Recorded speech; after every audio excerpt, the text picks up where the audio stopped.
Here's how to make your Twitter or X account private. So first thing you want to do is you want to sign up or log in to your Twitter account.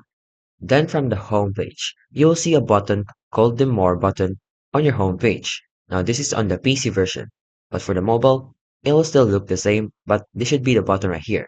Go to the settings and privacy. Then from here, you'll see all this list of buttons or options that you can choose. And then you want to go to privacy and safety. Simply just click this button right here on this arrow, and then you'll see all your X activity. Now from there, you will find the audience, media, and tagging. This is where you can manage what information you allow other people on X to see.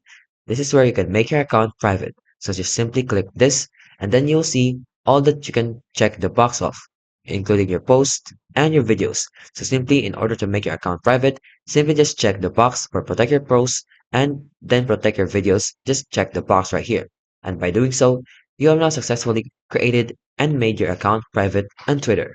If you like this video, don't forget to like, subscribe, and turn on the notification